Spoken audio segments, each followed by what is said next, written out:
So this morning is the last session of the mini course with Matteo Bonforte. Thanks, Matteo. It's been a great mini course for me, for my interest. So thank you very much for the nice introduction. Thank you very much for those who resisted until the last day. It's always complicated to arrive at the end of the course. As you see, the course was increasing in difficulty, no?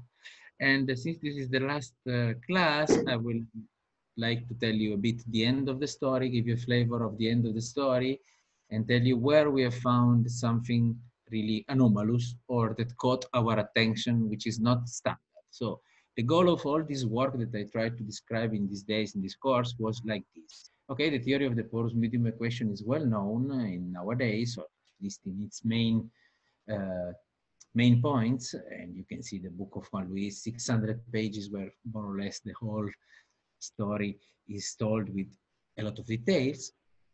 And also there is a very nice book of Koenig and Daskalopoulos where they focus more on the regularity part. And so, I mean, these things are nowadays classical. So when the non-local operator started to be studied, then we wanted to analyze if there were some differences, which were the differences from the Laplacian to the fractional Laplacian. The underlying idea is that the fractional Laplacian is a diffusion operator with a faster speed of propagation. This you can see, for example, in the heat equation. No? The heat equation has a fundamental solution, which is a Gaussian, which means that the probability that the particles are far from the center is very low, while for the fractional Laplacian, when you do the heat equation for the fractional Laplacian, you get fat tail, you get power-like tails. No? So the probability that the particle can jump at infinity, can escape at infinity, say, or very far, is important. I mean, it's not negligible like in the case of the Gaussian. No? And we wanted to see if similar effects were enjoyed by the porous medium equation. And the first studies were done by Juan Luis Vázquez, Fernando Quiroz, Arturo de Pablo, and Ana Rodriguez on the whole space. And they saw that the porous medium equation had infinite speed of propagation, also on the whole space. Okay, so when you do the fractional porous medium, the same model we are studying right now on the whole space, then they prove qualitative infinite speed of propagation. What does it mean? That you start from a compactly supported initial data and you get a solution which is strictly positive everywhere, immediately. You don't have to wait. And so this is a difference between these two things. And here we were trying to do it quantitative, like to understand how can you measure finite or infinite speed of propagation. And this is connected also to the sharp boundary behavior, because you see, as you saw in the second class, when the Barenblatt solution touches the boundary, it changes the behavior from a concavity to a Eiger concavity, or if you want, to another power, no? So it passes from parabolic to elliptic, if you want, no? And this change of behavior characterizes somehow the difference of speed, no? And that's the point that I want to understand in these slides. So let me tell you, the theory works for general operators, and when you consider these operators, no, the different kind of fractional Laplacians, let me go. We understood one thing. We understood that the responsible, if you want, you remember the elliptic story yesterday, no? There is a boundary behavior difference between Laplacian equal to 1, Laplacian equal to something that is 0 at the boundary. For example, the eigenvalue problem. In some cases. And this is the case in the 3 fractional Laplacian of the spectral one. No? But why? The point is why this is different. It is an operator, it is a kernel. What is the difference? Can we read the difference on the kernel of the operator? Because on the kernel of the inverse, they behave more or less. There is a power, yes, there is a difference in a power, but is that really the responsible? Well, the answer is the following. You take an operator which is represented in this way. K is a kernel, and there is 2 kinds of operator. An operator such that the infimum of the kernel on the domain is positive, and this is the case of the standard fractional Laplacian, of the censored one, and of many others. No? 1 divided by modulus of x is bigger than a constant bigger than 0 on a domain, on a compact domain, of course. I mean, this is a mean, indeed, in the closure of omega. But then there are other operators, like this one, in which, well, you can add a lower order term if you want, but assume this is 0. But there is a kernel which can degenerate at the boundary. So it can be 0 on the boundary of omega, so a compactly supported kernel, and with the singularity, for example, of the fractional Laplacian. Okay? And this is a different operator, but it is precisely this degeneracy of the kernel which causes the different boundary behavior of eigenfunctions versus Laplace equal 1, versus stopping time elliptic solutions, for example. And it causes a bit of mess in the parabolic dynamics, okay, in terms of boundary behavior, of course. Okay, so let me give you why I introduced to this hypothesis. Because we asked ourselves the following questions. The following question: you are given an operator, a uniformly elliptic operator, say the Laplacian. Okay, you define the spectral Laplacian, so with this spectral formula. The question is, does this operator have a kernel or not? Because it's not trivial. I mean, if you know functional analysis, yes, but what can you say? It's trivial to have a kernel, but you just compute the operator over the delta. But what do you expect this kernel to be? No? And the answer is this. So yes, it is a kernel. Yes, you can represent it in this way, plus an eventual lower order term. And the kernel behaves in this way. You see, it's a compactly supported kernel. So this is why the spectral fractional Laplacian is different from the other two. This is why you don't allow particle to jump outside, because the kernel is compactly supported and 0 at the boundary. So it really blocks the particle from going outside. You can jump inside, but you can never exit.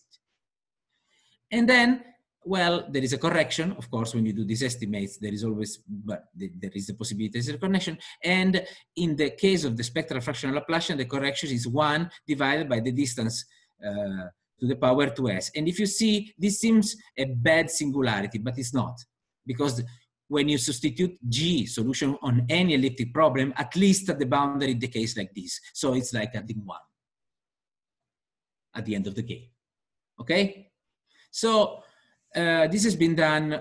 We learned this from the thesis of Nicola, actually.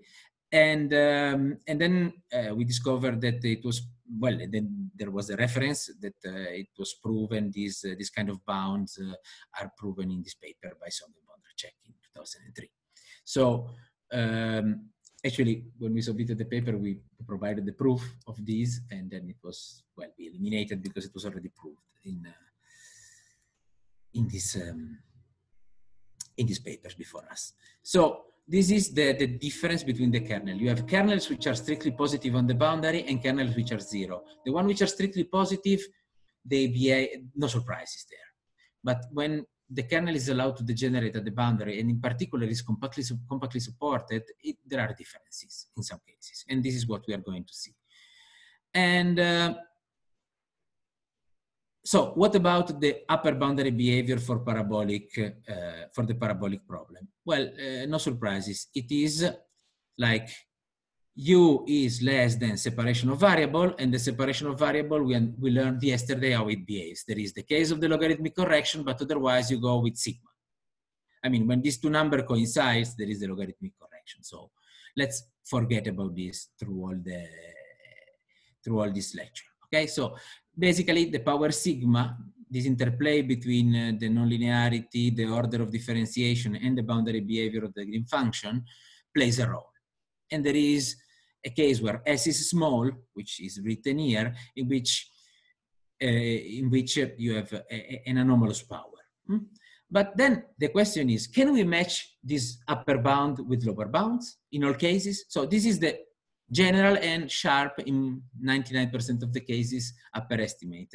Can we find matching lower bounds? What I will try to do next is to explain to you is to explain to you, continuing the computation of yesterday, how to prove this. Once we prove the estimate on the green function that I showed you yesterday, this small iteration and so on, which is long and tedious, but still quite straightforward, you apply directly to the parabolic. So let me show you how, and then let me finish the end of the story. I will just use slide because otherwise I don't have time. Okay? So let me continue. If you remember yesterday, we proved this lemma. This holds for any function. So suppose that you have a function in L1 such that this is true, or say, yeah, L1 or LQ, such that this integral makes sense, no? Such that this inequality makes sense. Then you prove that this function decays with the power sigma. And here we understood where the power sigma was originated, because in some cases there were a balance between powers, and if you gain a little bit of power at any time, then you always gain, you always gain, you always gain, and you end up with this sequence. And you see, where you begin, it really didn't matter. You arrive to this power sigma, which is what I wrote there. So how do we use this result? How do we use this result in the parabolic? Well, if you remember, in the parabolic, what did we do? In the parabolic, we use, by the almost representation formula, we know the following. We know that u to the power m at any time t at the point x is, well, x0 with those notations, is less or equal than 2 to some power, which was m divided by m minus 1, and then divided by t, and then there was the integral of utx g of x0x, x0x in the x. And this is exactly the hypothesis of the lemma, because for any t frozen, this is the constant that I call k0 in this estimate, and this, we just call it um of x0, because for every t, it is what we have. And so we can apply the lemma and deduce that this is less or equal than the constant k0 to the power m over m minus 1. This is why we pay attention to this constant, because it's the time in the parabolic. Okay? And then you have just phi 1 to the power sigma at the point x0. And k0 is what we expect it to be. So here we pay a constant, which is 2 to the power m, and the constant of the lemma, no? But it depends only on n, m, and omega, not on u. And then you have the time to the power m divided by m minus 1, and then here you have phi 1 to the sigma, x0.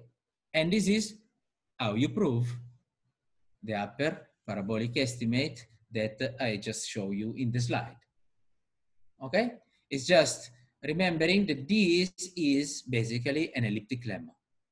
I mean, if you have this kind of equalities, here it is written in the elliptic language if you want, but if you change u to the p with u to the m in the other language, this is the hypothesis of the lemma, and this is the absolute upper bound with the sharp boundary behavior in most of the cases. And then I will spend the rest of the class to show you what does it mean most of the cases. But then let me tell you that, as we will see, in most of the cases, we can find matching lower bounds. Matching lower bounds, it means that we will be able to prove that u t x0 behaves up to constant from above and from below, like, one time to the 1 over m minus 1, and then you have here phi 1 to the sigma divided by m x0. But this is up to constants, since this is a solution to an elliptic problem, etc. This is exactly the solution by separation of variable by the elliptic theory we said yesterday, divided by t over m minus 1, which means, and this is exactly the solution by separation of variables. So when we have matching powers with the upper and lower bound, then we are saying that U is always trapped between two constants. This implies, if you want to write it more explicitly, that U T x0 is trapped between a constant, which depends only on n, m, and omega, times the solution of separation of variables, and the same from below. A constant, which depends only on n, m, and omega, and then you have the solution of separation of variable. And this is the key to prove the asymptotic behavior. And I want to show you the idea that from this estimate allows you to prove that U converges to the following statement, that U, the relative error convergence, U of t divided by U of t minus 1 in norm L infinity is less or equal than a constant T0 plus T. This is a certain time that we can quantify, but the relative error decays precisely with this error. And the idea is quite simple. It is the following. Here, of course, we can prove that this constant is 1. How can we do that? Well, remember the friendly giant. This is exactly the friendly giant. And the friendly giant, and since the solution of the parabolic U of tx are increasing in time for all x, if they converge, well, more precisely, this quantity is monotone increasing, so it has a limit, and the limit is exactly S of x. It's a bit of work to do, but it's, say, 1 page of proof, okay? And you can prove that this constant is 1 by means of the friendly giant, the biggest solution, which is also the asymptotic one. So you converge monotonically to the friendly giant. And so the only thing is to notice that this is indeed the same as writing S of x divided by T0 plus T. I mean, you can absorb this constant with a shift in time. But now what we have seen here is that, look, we have that U of Tx now is less or equal than the friendly giant, and is bigger or equal than another solution than the friendly giant shifted at T0. And now, what do? Well, you divide by capital U, you divide by capital U, you divide by capital U, you take away 1, you minus 1, say minus 1 plus, and what you deduce from this is that U of Tx divided by capital U of Tx minus 1 is less or equal, is less or equal than, well, if you do the computation, you have, and I did, you have exactly, well, let me cheat a bit, but you will realize immediately, this is a constant divided T0 plus T to the power 1. How do you do this? Well, you write the explicit expression of this, you write the explicit expression of this. What is this? It is 1 divided by T0 plus T m minus 1 minus, well, it's exactly this, T to the 1 over m minus 1, and it is clearly less or equal than this. Okay? And then this is multiplied by S of x, which is bounded. So there you have your bound. Okay, the step is just to estimate this simple function, which is the difference, basically, the weighted difference between two shifted solutions by separation of variables, which are the one that tells you that you cannot have a better bound in general than this. This is the sharp rate of decay, because it's an equality for these functions. Okay, that's it. With this, I have shown you what I wanted to show, that if you know this thing that we call global Arnott principle, I mean that any solution can be trapped between two special solutions, almost explicit. I mean, in the case of the whole space, for example, for the heat equation, you know, on the whole space, you know that here you can put a kind of Gaussian. So these are the analogous of this estimate. So you have a comparison solution, which usually is the asymptotic profile, and you say after some times, if not from the beginning, the solution is trapped between two copies of this profile. So I think that this is the finest, this pointwise description that you can give of a general solution. So you can say my solution that starts from this data immediately or after some times, depending on the speed of propagation, it will be trapped between these two profiles, which have the same boundary behavior and the same time decay from above and from below. So they differ from a constant. So the solution can do whatever she wants, but inside here. And this is what we call global Arnav principle. Well, following Di Benedetto, Kwong and Vespri. I think the first time I saw this name was there. And that's it. So let me go back to the slide and finish the story. I still have 15 minutes, right? More or less, oh, a bit more, 20 minutes, right? So, yes, and let me show you some weird counterexamples. Control L. Okay, so these are the upper bounds. We have seen the proof, more or less, sketch of it. And one can ask then, what about lower bounds? Well, I remember that I was trying to prove lower bounds with matching powers for a couple of years with Juan Luis. And we didn't succeed. There was always a case missing. There was some combination of gamma and S that were not okay. So I remember we were in Austin and we were visiting Juan Luis Caffarelli and myself, Alessio, and then Alessio and Caffarelli went away for a conference for a day, and Juan Luis and myself said, okay, now we stay at the blackboard until we don't figure this out. After 1 week, we couldn't figure it out. And there was always something missing or a circular argument, whatever. And so we said, oh, you know what? We can leave it as an open problem. And then I was still writing on the blackboard. Alessio came and told me, what are you doing? I said, yeah, we need this lower bound, etc. And sharp. And okay, in the very same afternoon, he unlocked the problem and he proved what I'm going to show you right now.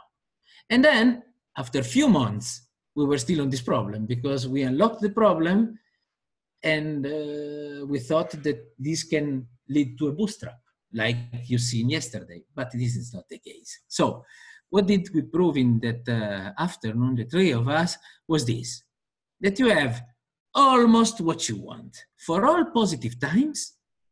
So you don't have waiting times here. We are doing purely the non-local case. So you have no waiting times. You are instantaneously positive, so there is infinite speed of propagation, and you have this kind of quantitative lower bound. So you decay as the first eigenfunction. You see, we are missing a power 1 over m. And we said, okay, come on, we can do this. No, now we bootstrap it. Now we do some argument and we can fix it. Okay, so this is what we call universal lower bound. It is always true. Even if the kernel is 0 at the boundary, you have this. Okay, from any time, for any positive time. And this is the magic of Alessio. No? He eliminated the waiting time. He really realized how the mechanism of having a local operator can allow you to prove these things for every positive time. Okay, quantitative, all the constants are computable, and this is the first time in which I saw a proof which is by contradiction but still quantitative, still constructive. Okay, and I do not have time to tell you the proof because it takes more or less 1 hour to tell. So the sketch of it is quite complicated, but still the idea is we just prove that this is a subsolution. Okay, this is a subsolution for K0 small enough that we can quantify precisely. Okay, in terms of the initial data. That's it, you prove that this is a subsolution. It's finding a barrier. You see, this barrier starts from, sorry, this is, this is not the function. the function that I want you to see is that the proof of that result is showing that psi t of x equal k0 t phi1 to the phi1 is a subsolution. And you see, this is, if this is a subsolution, it's nice because it's a subsolution to everything, because at time 0 it is 0. Okay? And it is not easy. You have to really, with the precise quantification of K0, which will depend on U0 through an L1 norm. Okay? So this is the thing. And to do this quantitatively, and it's not easy. It's not easy at all. Actually, Juan Luis was really surprised that this was a subsolution. Okay? Once you know it, then you can do the computation. It's not that hard once you get there. But the argument is obtained by contradiction in the first touching point. You suppose that this bound is not true, so there is a first touching point, and you have to do a fine analysis of what happens there, and you get a contradiction if K0 is too small. So you get really a condition on K0. It's the minimum between two quantities. That's it. It's simple to explain like this. Then we have here the okay, then you can prove the lower bounds. Okay, so the first step is to prove the lower bounds for large time, which was something that we already could do with the trick of the green function, with the almost representation formula, and then you have to work a bit more. But okay, although these lower bounds are nice because they prove you infinite speed of propagation, because you see, you start from a compactly supported initial data, immediately you are instantaneously positive everywhere. Okay, and in a quantitative way. So this is a difference between the local and the non-local case. In the local case, you don't have, this is false. You have the explicit, well, almost explicit solution. You have, so like, you know that the velocity, the speed of propagation is comparable to the Barenblatt. So you can put a super solution which is compactly supported. And so this is false, clearly. So this is clearly a difference between the local and the non-local case. Finite, infinite speed of propagation.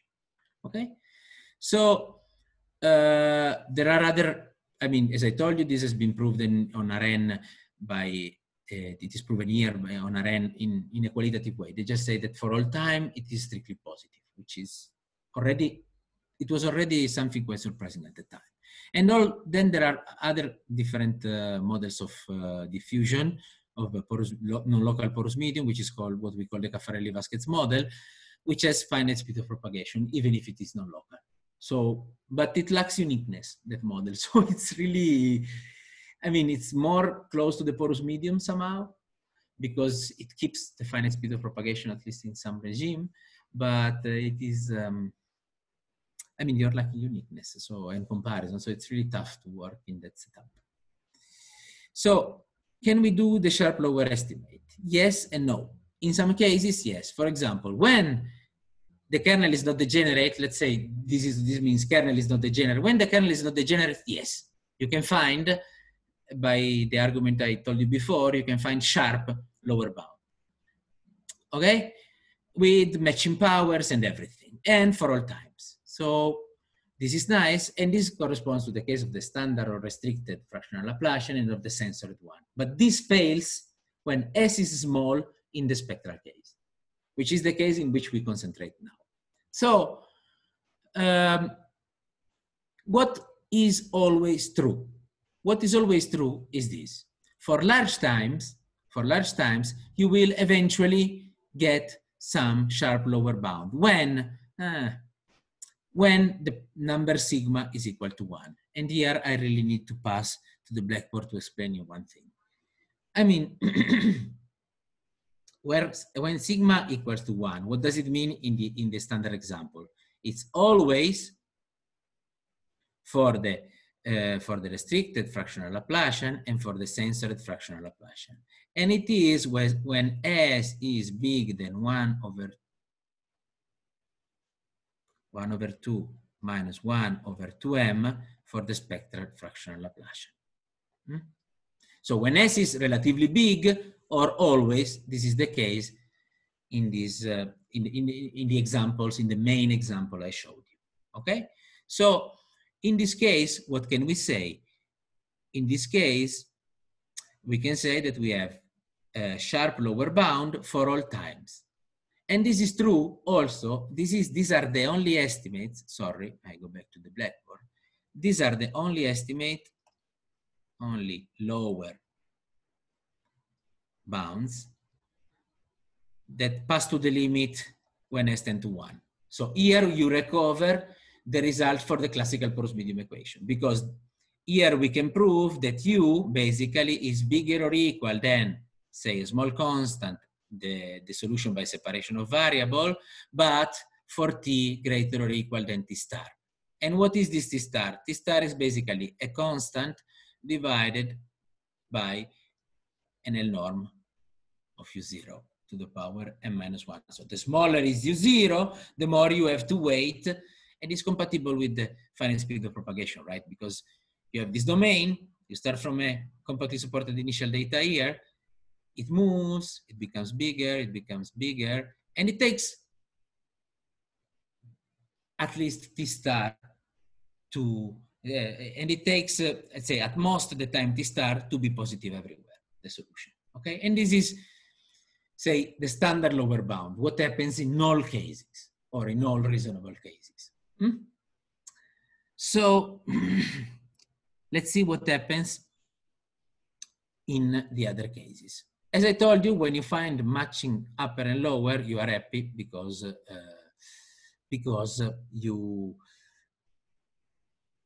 you can prove asymptotic behavior, sharp Harnack inequality, sharp regularity up to the boundary, a lot of consequences that I will at least tell you.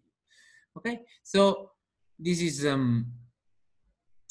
the case of matching, and so there is a question, no? So look, when you have what always happens is the following: that u t to the 1 over m minus 1 u minus s in L infinity, so uniformly, it always goes to 0 as t tend to plus infinity. What is not true is that for all s, gamma in the range that you want, so you always converge to the solution by separation of variable or to the stationary solution in some sense, okay? And monotonically increasing, etc. So you expect that the boundary behavior, eventually, it will become like this. So let's study what happened to u over s t to the 1 over m minus 1 L infinity. Well, what we will see is that when we are in the case sigma less than 1, this is always plus infinity, except, or 0, depending what you take here as a quotient, except at the time t equal to plus infinity. There is a discontinuity at the boundary until time t equal infinity. So you stay, yes. The decay of this would be the power sigma over m. The decay of this, we will see that if you start from small initial data, it never reaches this. Sorry, this is not infinity, it's 1. So it doesn't go to 0. In this language is this. So the power above is always bigger than this one. So this is always 0 at the boundary. And so at the boundary, what happens is that you jump from 0 for all t greater than 0 to 1 only at t equal infinity. And there is a discontinuity at the boundary that cannot be checked numerically. But you see it on the approximation, and then I will show you some, well, I don't know if the resolution is enough, but we'll try to show you. So in some cases, as I told you, we are in the good situation, we have matching lower bound, etc. And the question here was, is this the general case? So at least for large time, can we recover the sharp boundary behavior? And the answer is, we don't know. So what I just told you is resumed in this slide. So you have the solution by separation of variable, and you know that this is true. So you expect that u is behaving like S. But in all cases, if you start above a solution of separation by variable, if you start above the stationary state, then you stay above the stationary state forever. You take a small epsilon, you start above, then by comparison you have this. So the boundary behavior is always the same. So we said, okay, for large time, this is what is going to happen. But it's not true. And this was a counterexample given by Alessio. you see, if you start below the first eigenfunction, then you stay below this. So we proved that there are solutions, small solutions, say compactly supported initial data, that never reach the power that you want, because this is always true when you start in this case. And this power is sharp when sigma is equal 1, but when sigma is less than 1, you see, the relative quotient is always 0 for every time. And it jumped to 1 only at t equal infinity, which was what I was trying to tell you before. Okay? Also in the logarithmic case, it happened the same. So we say, okay, maybe this is the sharp boundary behavior. You lose the power sigma, you are a bit lower, but we can match it. There is the possibility to find the universal boundary behavior, which is not what we expected, but there is one.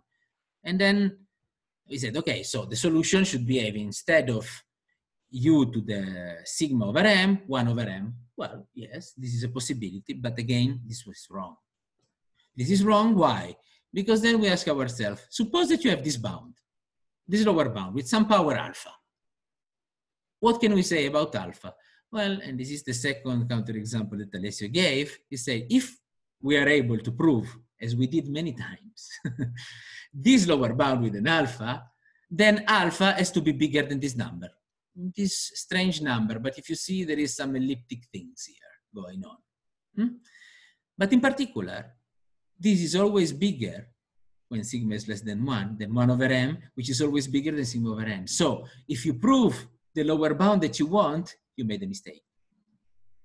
And this is what I mean, we were always in loops.